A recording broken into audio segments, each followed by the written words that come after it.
Ndugu zangu wa Tanzania, vijana wa Tanzania, vijana wa Singida na vijana wa Tanzania yote,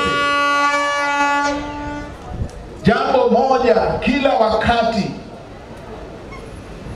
tunapotafakari mambo yetu, tukumbuke jambo moja: Mungu ametupa nchi nzuri, Tanzania. Mungu ametupa nchi nzuri, Tanzania. Vijana wa Tanzania, nchi hii ni yenu. Tanzania si mali ya serikali. Na watafakarini sana wale wanaowaambia chomeni nchi yenu. Wazeni, wazeni wako wapi hao? Wana uraia pacha. Hata kama wanaongea Kiswahili, wana nchi nyingine. Na watoto wao wako kwenye nchi hizo waliko wao. Na ndugu zao wako kwenye hizo nchi waliko wao. Wanawaambia nyie mchome ya kwenu mlionayo. Kule wao wanapoishi, wanakuambia wewe choma zahanati, wanakuambia choma kituo cha afya, wanakuambia choma ofisi ya maji. Wao kule wanapokaa, kituo cha afya na hospitali ni pua na mdomo na walipo. Wewe yako hapo wanakuambia choma.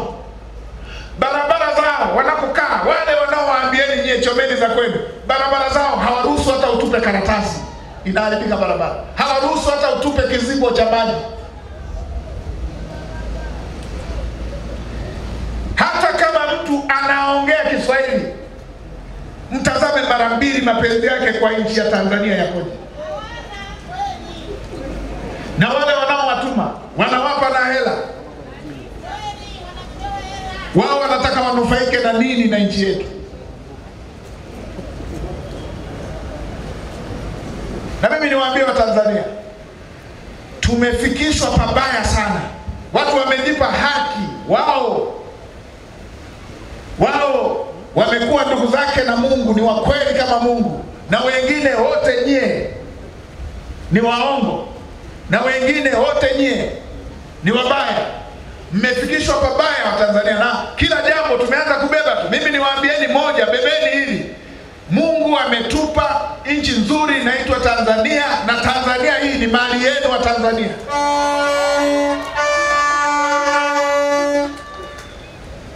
Siku hizi watu hawaogopi hata kusingizia jambo tu. Anasingizia mkavu, anasingizia mkavu. Anasingizia mkavu.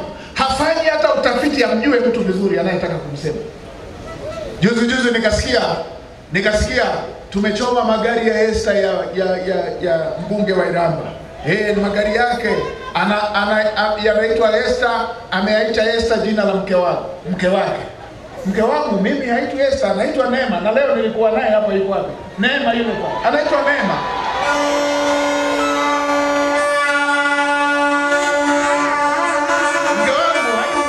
Anaitwa Neema. Anasema basi kama sio la mke wake litakuwa la mama yake. Mama yangu binti wa Kiislamu anaitwa Asha Ramadhani Omari. Hamjui yuko hapa.